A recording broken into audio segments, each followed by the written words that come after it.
Hello friends, कैसे हैं आप सभी। आई होप कि आप लोग बहुत अच्छे से होंगे, बहुत अच्छे से अपनी पढ़ाई कर रहे होंगे।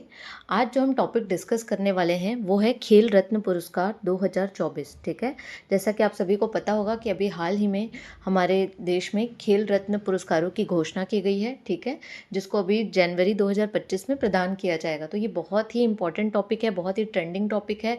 इससे हर बार किसी ना किसी एग्जाम में क्वेश्चन ज़रूर आते हैं और प्रीलिम्स का सीजीपीएससी का ये बहुत फेवरेट टॉपिक है। ठीक है, तो इसलिए मैंने सोचा कि लगे हाथ में इसको आप लोगों को कवर करा दूं। ये बहुत ही इंपॉर्टेंट टॉपिक है। आप लोग बिल्कुल ऐसा मत सोचिएगा कि भाई छत्तीसगढ़ का नहीं है तो हम नहीं पढ़ेंगे। सिर्फ छत्तीसगढ़ से आप क्वेश्चंस नहीं निकाल सकते हैं, आपको नेशनल में भी जो नेशनल के 50 क्वेश्चन आते हैं, आप भले उसको पूरा मत पढ़िए लेकिन एटलीस्ट उसको हिस्ट्री, पॉलिटी और करंट अफेयर, ये 3 पोर्शन जो है आप स्ट्रॉन्ग करके चलिए, तो आपका छत्तीसगढ़ के साथ आपका प्रीलिम्स ईजिली क्लियर हो जाएगा। ठीक है, क्योंकि आप छत्तीसगढ़ में कितनी भी मेहनत कर लेना, 50 में आपके 35 to 40 क्वेश्चन ही आप अटेम्प्ट कर पाएंगे, है ना। क्योंकि 10 क्वेश्चन आपको जानबूझ कर ट्रैप करने के लिए दिए जाते हैं ताकि आप उसमें फंसे और अपना माइनस कर दें। ठीक है, तो इसलिए आपको नेशनल का भी सहारा लेना पड़ेगा। नेशनल में आपका हिस्ट्री अच्छा होना चाहिए, पॉलिटी अच्छा होना चाहिए और स्पेशली करंट अफेयर। और करंट अफेयर में आपको ज़्यादा मेहनत करने की भी ज़रूरत नहीं है। आप नोबेल प्राइज़ कर लीजिए, Paris Olympic, Paris para Olympic कर लीजिए, जो अभी इलेक्शन हुए हाल ही में, जो गवर्नर्स चेंज हुए हैं वो कर लीजिए, कुछ अवार्ड्स कर लीजिए, जो खेल रत्न पुरस्कार है वो कर लीजिए। आपके 3 से 4 क्वेश्चन यहाँ से 150% रहेंगे। आप पेपर निकाल के देखेंगे तो आपको ज़रूर मिलेगा। ठीक है, तो ये आपको इजी इजी जो वो है टॉपिक है वो आपको 100% करके चलना है। तो ये खेल रत्न पुरस्कार मैंने बहुत अच्छे से कवर किया, पूरा नोट्स बना के, मतलब मैंने इसमें करंट भी डाला है और आपका स्टैटिक पोर्शन भी डाला है। क्योंकि आजकल क्या हो गया, हमारे सीजीपीएससी में स्टेटमेंट वाइज देता है। ठीक है, यानी एक तो आपको देगा कि 2024 में किसे मिल रहा है। ठीक है, और कुछ उसका जो बेसिक स्टेटमेंट होगा या बेसिक बेसिक जो उसका टॉपिक होगा उससे पूछ देगा। तो मैंने वो दोनों को मिला के कवर किया है, तो आई होप आप लोगों को अच्छा लगेगा। ठीक है, तो स्टार्ट करते हैं। सबसे पहले कि राष्ट्रीय खेल पुरस्कार जो है ना वो कौन देता है, कौन सा विभाग देता है, तो ये देता है राष्ट्रीय केंद्रीय युवा एवं खेल मंत्रालय। कौन देता है? केंद्रीय युवा एवं खेल मंत्रालय देता है। और अभी इसके मंत्री कौन है, तो कौन है? श्री मनसुख मंडाविया जी जो हैं वो क्या है, केंद्रीय युवा एवं खेल मंत्री हैं। ठीक है, तो इनको ध्यान रखिएगा, मनसुख मंडाविया जी हैं। ठीक है, तो ये जो अवार्ड है राष्ट्रीय खेल पुरस्कार 2024, ध्यान इसमें ना कंफ्यूज मत होइएगा, ये 2024 का अवार्ड है जिसको दिया जा रहा है 2025 में। ठीक है, तो ये मत बोलिएगा कि ये 2025 का पुरस्कार है, ये 2024 का है। लेकिन इसको प्रदान कब किया जा रहा है? 17 जनवरी 2025 को राष्ट्रपति भवन में हमारी जो राष्ट्रपति हैं कौन है, द्रौपदी मुर्मू जी, उनके द्वारा दिया जाएगा। ठीक है, अब ये जो पुरस्कार है राष्ट्रीय खेल पुरस्कार, ये कितने कैटेगरी में दिया जाता है, तो कितने कैटेगरी में दिया जाता है? 6 कैटेगरी में दिया जाता है। इसको ध्यान रखिएगा, कौन कौन सी है वो कैटेगरी। मैंने आपको यहाँ पे पिक्चर्स दिखा दिया है। सबसे सर्वोच्च खेल पुरस्कार है हमारे देश का मेजर ध्यानचंद खेल रत्न पुरस्कार। उसके बाद है अर्जुना अवार्ड। ठीक है, फिर अर्जुना अवार्ड में 2 कैटेगरी होती है, एक अर्जुना अवार्ड होता है और एक arjuna award life time achievement award होता है। ठीक है, फिर द्रोणाचार्य अवार्ड। ठीक है, ये ध्यानचंद अवार्ड अब बंद हो गया है। ठीक है, और राष्ट्रीय खेल रत्न पुरस्कार, ठीक है, और मौलाना अबुल कलाम आज़ाद ट्रॉफी। तो टोटल कितने हुए? 6 कैटेगरी होती है इसकी, 2 कैटेगरी, 3 4 5 6। ठीक है, तो इसको ध्यान रखिएगा। ये मैंने उनके वही नाम लिखे हैं, मेजर ध्यानचंद पुरस्कार, अर्जुन पुरस्कार, द्रोणाचार्य पुरस्कार, फिर अर्जुन पुरस्कार में लाइफ टाइम, फिर राष्ट्रीय खेल प्रोत्साहन पुरस्कार और मौलाना अबुल कलाम आज़ाद ट्रॉफी। ठीक है, तो हम 1 बाय 1 सबको देखते चलेंगे। सबसे पहले हम बात करेंगे मेजर ध्यानचंद खेल रत्न पुरस्कार की। बहुत ही इंपॉर्टेंट खेल रत्न पुरस्कार है ये, हमारे देश का सर्वोच्च खेल पुरस्कार है। ठीक है, तो सबसे पहले तो ये याद रखना है कि हमारे देश का क्या है, ये सर्वोच्च खेल पुरस्कार है। अब ये किनको दिया जाता है, तो ये मतलब क्राइटेरिया भी आपको याद रखना है कि जो मेजर ध्यानचंद खेल रत्न पुरस्कार है उसका क्राइटेरिया क्या है, उसको किनको दिया जाता है। तो ये दिया जाता है 4 वर्षों की अवधि में जिन्होंने खेलों में उत्कृष्ट प्रदर्शन किया है। ठीक है, जिन्होंने अभी हाल के 4 वर्षों में अपने खेल में उत्कृष्ट प्रदर्शन किया है उनको मेजर ध्यानचंद खेल रत्न पुरस्कार दिया जाता है। अब ये जो है इसको पहले प्राप्त करने वाले खिलाड़ी कौन थे, तो वो थे विश्वनाथ आनंद जी। ठीक है, जो हमारे देश के ग्रैंड मास्टर रह चुके हैं, शतरंज के खिलाड़ी हैं ये। 1991-92 में इनको मिला था। ठीक है। लेकिन इसका नाम पहले क्या हुआ करता था, राजीव गांधी खेल रत्न पुरस्कार हुआ करता था, ठीक है, जिसको चेंज किया गया कब, 2021 में। तो ये क्वेश्चन एग्जाम में पूछा जा चुका है कि इस पुरस्कार का नाम कब चेंज किया गया था, तो 2021 में किया गया था। इसका नाम ध्यानचंद खेल रत्न पुरस्कार किया गया था, ठीक है। तो इसको ध्यान रखेंगे। मेजर ध्यानचंद हमारे देश के हॉकी के खिलाड़ी हैं, उन्हें हॉकी का जादूगर भी कहा जाता था, ठीक है, तो इसको ध्यान रखना है। अब इसमें कितनी राशि दी जाती है, तो इसमें 25 लाख रुपए दिया जाता है, तो ये इंपॉर्टेंट है। तो सबसे पहले हमने देख लिया कि मेजर ध्यानचंद जो खेल रत्न पुरस्कार है, पहले इसका नाम क्या था, राजीव गांधी खेल रत्न पुरस्कार था, जिसको 2021 में क्या किया गया, मेजर ध्यानचंद किया गया, ठीक है। और ये जो है सर्वोच्च खेल पुरस्कार है, इसमें राशि कितने की दी जाती है, 25 लाख रुपए की राशि दी जाती है, और पहले प्राप्तकर्ता कौन है, विश्वनाथ आनंद जी हैं, ठीक है। अब हम देखेंगे, ये 2025 लिखा गया, 2024 है, ठीक है। 2024 में कितने लोगों को दिया गया है, तो कितने लोगों को दिया गया, 4 लोगों को दिया गया है। कौन कौन है वो, shooter Manu Bhaker, world chess champion D Gukesh, तीसरे हैं हरमनप्रीत सिंह, ये हमारे हॉकी टीम के कैप्टन हैं, और चौथे हैं para athletic player Praveen Kumar. इन चारों को क्या किया गया है, मेजर ध्यानचंद खेल रत्न पुरस्कार 2024 से सम्मानित किया गया है। अब 1 बाय 1 देख लेंगे इनको, ठीक है। तो ये इनके पिक्चर्स हैं, ये हैं शूटर मनु भाकर, सबने देखा है अभी, ठीक है। ये है हमारे डी गुकेश हैं, ठीक है, ये प्रवीण कुमार हैं, और ये हरमनप्रीत सिंह हैं, ठीक है, तो इनको ध्यान रखेंगे। अब हम देखेंगे 1 बाय 1। सबसे पहले हम देखेंगे शूटर मनु भाकर, ठीक है। तो अभी ये हाल ही में बहुत चर्चा में बनी हुई थी, क्योंकि इन्होंने पेरिस ओलंपिक 2024 में 10 मीटर एयर पिस्टल प्रतिस्पर्धा और 10 मीटर मिक्स डबल, मतलब दोनों में कांस्य पदक जीता था। तो एक ही ओलंपिक में 2 पदक जीतने वाली ये पहली खिलाड़ी हैं, ठीक है, और एकमात्र भी हैं, ठीक है। अभी तक हमारे भारत का ऐसा कोई भी खिलाड़ी नहीं है जिन्होंने एक ही ओलंपिक में 2 मेडल जीता हो। अलग अलग ओलंपिक में जीता हुआ है, बट एक ही ओलंपिक में 2 मेडल जीतने वाली मनु भाकर एकमात्र पहली खिलाड़ी है, ठीक है, ध्यान रखिएगा इनको। नेक्स्ट है world chess champion D Gukesh. अभी इनका नाम आप लोगों ने बहुत सुना होगा, बहुत ज़्यादा चर्चा में बने हुए थे, क्योंकि ये अभी पूरे वर्ल्ड के सबसे यंगेस्ट वर्ल्ड चेस चैंपियन बन चुके हैं, ठीक है। तो 18 साल के हैं ये। इनका नाम है पूरा डी गुकेश लिखते हैं, बेसिकली इनका नाम है गुकेश डोमा राजू, ठीक है। तो अभी क्या हुआ था, सिंगापुर में चेस चैंपियन हो रहा था, वर्ल्ड चेस चैंपियन, जिसमें इन्होंने जो लास्ट टाइम के जो चेस चैंपियन है ग्रैंड मास्टर डिंग लिरेन, जो चीन के हैं, उनको हराकर सबसे कम उम्र के विश्व शतरंज चैंपियन बनने का गौरव प्राप्त किया, ठीक है। तो बहुत ही इंपॉर्टेंट क्वेश्चन है, इसको ध्यान रखिएगा। नेक्स्ट क्वेश्चन है हॉकी कप्तान, नेक्स्ट है आपका हॉकी कप्तान हरमनप्रीत सिंह। तो ये मैंने आपको पहले ही बताया, जो भारतीय राष्ट्रीय हॉकी टीम है उसके कैप्टन है, और इनकी कप्तानी में हमने पेरिस ओलंपिक 2024 में ब्रॉन्ज मेडल जीता है, और जो 2022 का एशियन गेम्स हुआ था उसमें हमने गोल्ड मेडल जीता है, ठीक है। तो ये भी बहुत इंपॉर्टेंट है। चौथे हैं आपके पैरा एथलीट खिलाड़ी प्रवीण कुमार, ठीक है। तो इन्होंने पेरिस पैरा ओलंपिक 2024 में पुरुषों की ऊंची कूद में कौन सा पदक जीता है, स्वर्ण पदक। तो ये भी ध्यान रखना है। पहले तो ये पैरा एथलीट खिलाड़ी है, और पैरा एथलीट में भी कौन सा गेम खेलते हैं, तो ऊंची कूद, ठीक है, जिसमें इन्होंने गोल्ड मेडल जीता है अभी पेरिस पैरा ओलंपिक में, ठीक है। तो अब आई होप आप लोग को ये तो याद हो गया होगा, मेजर ध्यानचंद खेल रत्न पुरस्कार बहुत ही इंपॉर्टेंट है, 4 लोगों को मिला है, ठीक है। अब लास्ट ईयर किनको मिला था, हो सकता है ये भी पूछ दे, तो लास्ट ईयर मिला था ये चिराग शेट्टी और सात्विक साईराज रेड्डी, ठीक है। बेसिकली ये दोनों टीम की तरह बैडमिंटन खेलते हैं, इनका टीम भी है। तो सात्विक साईराज और चिराग शेट्टी, इन दोनों को दिया गया था मेजर ध्यानचंद खेल रत्न पुरस्कार। इस साल 4 लोगों को दिया गया है, ठीक है। तो आप उनको ध्यान रखिएगा, बाकी इनके बेसिक्स भी मैंने आपको कवर करा दिए हैं। अब हम नेक्स्ट अवार्ड की तरफ बढ़ेंगे, जो है अर्जुन अवार्ड, ठीक है। इसको कब प्रारंभ किया गया था, तो 1961 में किया गया था, ठीक है भाई। इसकी पुरस्कार राशि क्या है, तो पिछले वाले की पुरस्कार राशि कितनी थी, 25 लाख थी। इसकी पुरस्कार राशि है 15 लाख, ठीक है। इसका क्राइटेरिया क्या है, ये किसको देंगे हम, तो इसका क्राइटेरिया भी जैसे उसमें भी वही था कि पिछले 4 वर्षों में जिन्होंने विशेष उपलब्धि हासिल की हो, तो इसमें भी वही है कि पिछले 4 वर्षों में जिन्होंने भी अपने विभिन्न खेलों में अंतर्राष्ट्रीय स्तर पर विशेष उपलब्धि हासिल की हो, उनको ये अर्जुन अवार्ड दिया जाता है। तो इस वर्ष कितने लोगों को अर्जुन अवार्ड दिया गया है, टोटल 34 खिलाड़ियों को। ध्यान देना है, अगर आपसे पूछेगा केवल अर्जुन पुरस्कार, तो अगर सिर्फ बोलते हैं कि अर्जुन पुरस्कार, ये बार बार 2025 लिखा गया है, इसको ध्यान रखिएगा ना। तो अगर पूछता है कि कितने खिलाड़ियों को अर्जुन पुरस्कार से सम्मानित किया गया, तो 34, क्योंकि उसमें केवल अर्जुन पुरस्कार वाले 32 हैं और अर्जुन पुरस्कार लाइफ टाइम वाले 2 हैं। तो इन दोनों को मिला के होता है 34, लेकिन अगर सिर्फ हम लाइफ टाइम को हटा के बात करें तो 32 लोगों को अर्जुना अवार्ड दिया गया है, और अर्जुना पुरस्कार लाइफ टाइम अचीवमेंट अवार्ड 2 लोगों को दिया गया है, ठीक है। तो इसको ध्यान रखेंगे।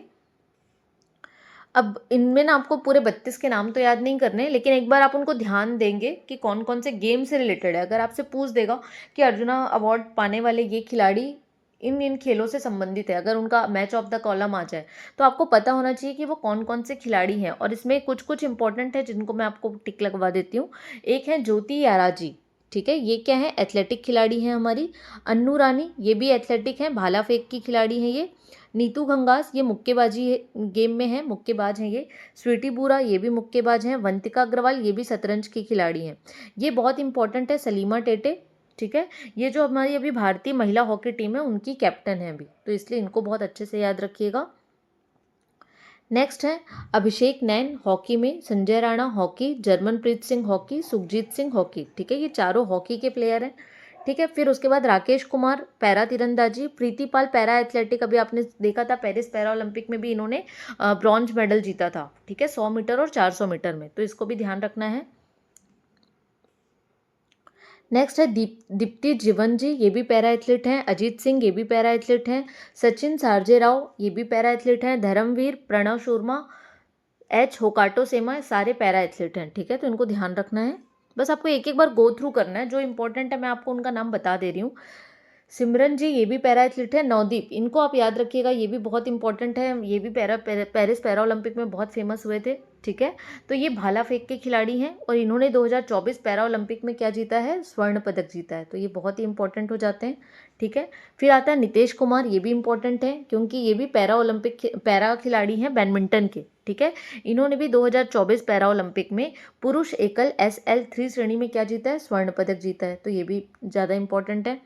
फिर है तुलसीमती मुरुगेशन, ये भी पैरा एथलीट है। नित्याश्री सुमति सिवान, ये भी पैरा एथलीट है। सब आपको एक बार गो थ्रू करना है, जिसके बारे में कुछ एक्स्ट्रा पॉइंट लिखा है उसको थोड़ा अच्छे से देख लीजिएगा, ठीक है। मनीषा रामदास पैरा एथलीट है, ये इंपॉर्टेंट हो जा रहे हैं। फिर आपके कपिल परमार, ये भी पैरा जूडो खिलाड़ी हैं, इन्होंने भी 2024 पैरा ओलंपिक में क्या जीता है, कांस्य पदक जीता है। और जूडो में ये भारत का पहला पैरा ओलंपिक पदक है, ठीक है। हमने आज तक कभी जूडो में कोई पदक नहीं जीता था, इन्होंने ही दिलवाया है हमको, ठीक है। फिर मोना अग्रवाल, ये भी para shooting. Rubina Francis para shooting. Swapnil Suresh कुसाले, इन्होंने भी ब्रॉन्ज मेडल जीता है पेरिस ओलंपिक में, इनको भी ध्यान रखना है, ये भी इंपॉर्टेंट है, ठीक है। फिर सरबजोत सिंह शूटिंग, ये भी इंपॉर्टेंट है, क्योंकि इन्होंने 2024 पेरिस ओलंपिक में मनु भाकर के साथ 10 metre air pistol mix team में ब्रॉन्ज मेडल जीता है, ठीक है, तो ध्यान रखिएगा। फिर अभय सिंह, ये स्क्वैश खिलाड़ी हैं। साजन प्रकाश, ये तैराकी के खिलाड़ी हैं।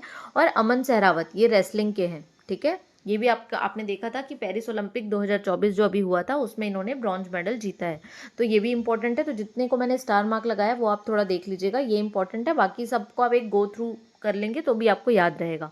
तो हमने देख लिया अर्जुना अवार्ड 4 साल में जिन्होंने भी अच्छा प्रदर्शन किया अंतर्राष्ट्रीय स्तर पे, उनको हम देते हैं 15 लाख की राशि मिलती है। इस बार 34 लोगों को दिया गया है, 32 जो है केवल अर्जुना पुरस्कार हैं और 2 जो है वो अर्जुना पुरस्कार लाइफ टाइम है। तो अब इसको भी देख लेंगे, ये जो पुरस्कार है इसको कब प्रारंभ किया गया, 2024 में, ठीक है। उसको कब किया गया था, 1961 में। इसको किया गया 2024, मतलब अभी हाल ही में, पिछली बार से ही चालू किया गया इसको। इसमें क्या है कि आपके जीवन भर की जो उपलब्धियां हैं खेल में, उसके लिए ये पुरस्कार दिया जाएगा कि आपने खेल में जितनी भी उपलब्धि अपने पूरे जीवन में हासिल की है उसके लिए दिया जाएगा। लाइफ टाइम का मतलब भी वही होता है कि लाइफ टाइम मतलब आपने पूरे लाइफ में जो बेस्ट काम किया है ना उसके लिए। अब क्योंकि ये खेल पुरस्कार है तो खेल के क्षेत्र में आपने जो पूरे लाइफ में बेस्ट काम किया उसके लिए है। तो बेसिकली पहले इसकी जगह कौन सा पुरस्कार दिया जाता था, ध्यानचंद लाइफ टाइम अचीवमेंट पुरस्कार, ठीक है। तो उसको हटा दिया गया है और 2024 से अर्जुना पुरस्कार लाइफ टाइम अचीवमेंट दिया जा रहा है, ध्यान रखिएगा इसको। तो ये अभी 2024 में कितने लोगों को दिया गया है, 2 लोगों को, ये आपको पिक्चर में दिख रहे हैं।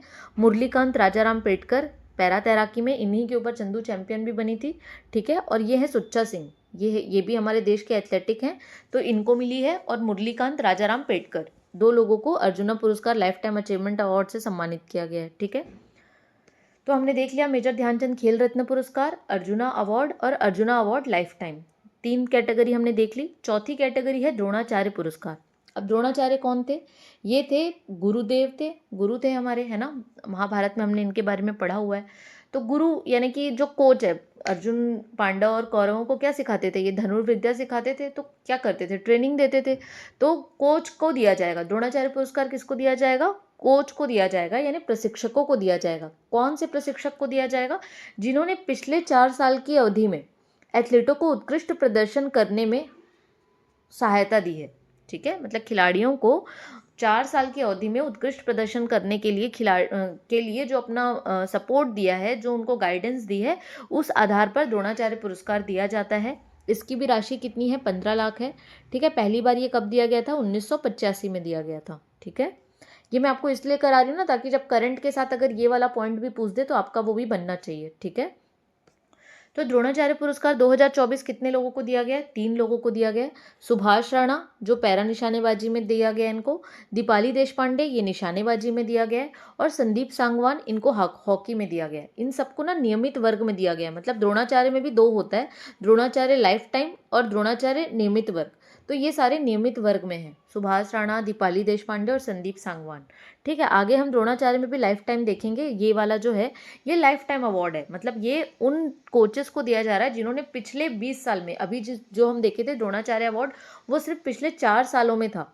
लेकिन द्रोणाचार्य लाइफ टाइम अवार्ड जो है वो पिछले 20 सालों में उनके द्वारा जो खिलाड़ियों को उत्कृष्ट प्रदर्शन कराया गया उसके लिए दिया जाता है। ये कब? 20 साल या उससे अधिक। ठीक है, तो इसकी स्थापना कब हुई है? 2011 में हुई है। ठीक है, ये पुरस्कार किनको दिया गया? 2 लोगों को दिया गया है। एस मुरलीधरन बैडमिंटन के लिए और अर्मांडो एग्नेलो कोलाको, ये फुटबॉल के लिए। थोड़ा अलग टाइप का नाम है तो आप समझ जाइएगा। तो ये दोनों को लाइफ टाइम वर्ग में दिया गया है, उन तीनों को नियमित वर्ग में दिया गया है। उनके नाम के आगे सिर्फ द्रोणाचार्य अवार्ड रहेगा, इनके नाम के आगे द्रोणाचार्य लाइफ टाइम अवार्ड रहेगा। ठीक है, तो इसको ध्यान रखिएगा। अब हम आगे बढ़ते हैं।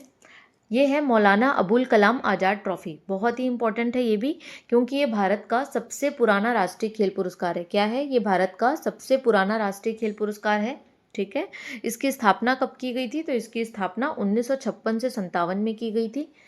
इसमें क्या किया जाता है? पिछले 1 साल में जितना भी इंटर यूनिवर्सिटी टूर्नामेंट होता है उसमें जो भी यूनिवर्सिटी सर्वश्रेष्ठ प्रदर्शन करती है उसको ये पुरस्कार दिया जाता है। बेसिकली क्या होता है कि हमारे भारत में खेलों को बढ़ावा देने के लिए आजकल देख ही रहे हैं हम, नेशनल गेम्स हो रहे हैं। ठीक है, खेलो इंडिया हो रहा है। क्यों हो रहा है? क्योंकि ताकि हम खेल में अपना प्रदर्शन बहुत अच्छा कर पाएँ, क्योंकि हम देख रहे हैं हमारा ओलंपिक में कितना पीछे रैंक रहता है। ठीक है, तो उसी को बढ़ावा देने के लिए हमारी जो केंद्र सरकार है, राज्य सरकार है, विभिन्न प्रकार की खेल प्रतियोगिताओं का क्या करते रहते हैं? आयोजन करते रहते हैं। ठीक है, तो उसी को और बढ़ावा देने के लिए जो मौलाना अबुल कलाम आज़ाद ट्रॉफी है, ठीक है, ये सबसे एक तो पुराना राष्ट्रीय खेल पुरस्कार है। और ये क्या करता है? जो यूनिवर्सिटी लेवल पे, जो इंटर यूनिवर्सिटी लेवल पे जो टूर्नामेंट होते हैं उसमें जो पिछले 1 साल में, ये सब आप बहुत अच्छे से ध्यान रखिएगा, कौन सा पिछले 4 साल में है, कौन सा पिछले 20 साल में है, कौन जीवन भर के लिए है। ठीक है, मौलाना अबुल कलाम कैसा है? सिर्फ मौजूदा पिछले 1 साल में जो इंटर यूनिवर्सिटी टूर्नामेंट में जो भी यूनिवर्सिटी ने बेस्ट परफॉर्मेंस दिया है उनको ये पुरस्कार दिया जाता है। ठीक है, तो 2024 का किनको मिला है? ध्यान रखिएगा, चंडीगढ़ यूनिवर्सिटी। किसको मिला है? चंडीगढ़ यूनिवर्सिटी। आप थोड़ा कॉमन सेंस भी लगाएंगे तो आप देखेंगे कि भारत में सबसे ज़्यादा खेल में अगर लोग आगे हैं तो वो हैं पंजाब और हरियाणा के। ठीक है, तो वहाँ का आपको चंडीगढ़ यूनिवर्सिटी ऐसे ही याद रहेगा। लवली प्रोफेशनल यूनिवर्सिटी भी पंजाब का ही है। अमृतसर गुरु नानक देव भी पंजाब का ही है। तो वो आप थोड़ा सा कॉमन सेंस लगाएंगे तो आप इसका आंसर क्रैक कर सकते हैं। ठीक है, तो विजेता कौन है? चंडीगढ़ यूनिवर्सिटी। प्रथम उपविजेता कौन है? लवली प्रोफेशनल यूनिवर्सिटी, LPU जिसको बोलते हैं। और तीसरा, द्वितीय उपविजेता कौन है? तो वो है अमृतसर गुरु नानक देव यूनिवर्सिटी। ठीक है, तो इसको ध्यान रखिएगा। नेक्स्ट है राष्ट्रीय खेल प्रोत्साहन पुरस्कार 2024। तो ये किसको दिया गया है? ये दिया गया है physical education foundation of India. ठीक है, किसको दिया गया है? Physical education foundation of India को दिया गया है। बेसिकली ये क्या काम करता है, ये इसकी बात कर रहा है। ठीक है, ये क्या काम करता है? जो फिजिकल एजुकेशन ऑफ इंडिया है ये शारीरिक शिक्षा और खेल के विकास के लिए काम करता है। ठीक है, और फिजिकल, ये जो स्थापना बताई जा रही है ना, ये फिजिकल एजुकेशन की, इसकी, इस संस्था की स्थापना की बात हो रही है। ठीक है, तो इसकी स्थापना कब की गई थी? 2008 में की गई थी। और इसका जो मुख्यालय है वो कहाँ है? दरियागंज, दिल्ली में है। ठीक है, तो इसको भी ध्यान रखेंगे। तो इस प्रकार आपने देखा कि हमने सारे ही खेल रत्न अवार्ड कर लिए हैं। मेजर ध्यानचंद खेल रत्न अवार्ड कर लिया। ठीक है, फिर अर्जुना अवार्ड भी कर लिया, अर्जुना अवार्ड लाइफ टाइम भी कर लिया। ठीक है। फिर द्रोणाचार्य पुरस्कार भी कर लिया, फिर द्रोणाचार्य लाइफ टाइम उसमें भी था, वो भी देख लिया। फिर मौलाना अबुल कलाम आज़ाद अवार्ड कर लिया, फिर राष्ट्रीय खेल प्रोत्साहन पुरस्कार भी कर लिया। तो इस प्रकार हमने सारी 6 कैटेगरी जो इसकी थी वो सबको कवर किया, जिसमें हमने करंट तो कवर किया ही, साथ में उनके बेसिक्स भी पढ़े हैं। ठीक है, तो इसलिए आप इस टॉपिक को बहुत अच्छे से करिएगा, इससे आपके एग्जाम में आने के क्वेश्चन 100% है। बिल्कुल आप लोग इसको स्किप मत करिएगा कि नहीं ये छत्तीसगढ़ का टॉपिक नहीं है, हमको सिर्फ छत्तीसगढ़ पढ़ना है, ऐसा नहीं होगा। आप सिर्फ छत्तीसगढ़ से पीएससी नहीं निकाल सकते हैं, आपको साथ में नेशनल कवर करते चलना है। तो ये बहुत ही इंपॉर्टेंट टॉपिक है। ठीक है, तो अगर आपको ये वीडियो अच्छा लगा होगा तो प्लीज़ इस वीडियो को लाइक कीजिएगा, चैनल को सब्सक्राइब कीजिएगा, अपने दोस्तों के साथ भी शेयर कीजिएगा। अगर आपका कोई और डाउट हो या और कोई भी फीडबैक हो तो वो आप हमारे साथ शेयर कर सकते हैं। और एक जो मैंने आप लोगों से पूछा था कि मैं कैसे लेके आऊँ, टॉपिक वाइज लेके आऊँ कि मैराथन लेके आऊँ, जिसमें सब लोगों ने अपने मिक्स्ड कमेंट दिए हैं। कुछ लोगों ने बोला है मैम टॉपिक वाइज लेके आइए, कुछ लोगों ने बोला है मैम मैराथन लेके आइए। तो अभी मैं टॉपिक वाइज ही लेके आऊँगी, और बीच में मैं कोशिश करूँगी कि एक मैं मैराथन वीडियो भी डाल दूँ, ताकि जिसको मैराथन देखना हो वो देख लेगा, बाकी जिनको टॉपिक वाइज करना होगा वो साथ में टॉपिक वाइज करते चलेंगे। ठीक है, तो अब मैं ना, और मैं नेशनल के भी जो टॉपिक्स हैं वो भी डालना चालू करूँगी, क्योंकि नेशनल इंपॉर्टेंट है। आप लोग नेशनल को भले इग्नोर करके चल रहे हैं, बट नेशनल बहुत इंपॉर्टेंट है, तो उसको आप अच्छे से कवर करिएगा। ठीक है, तो आज के लिए हम इतना ही करेंगे। Thank you so much.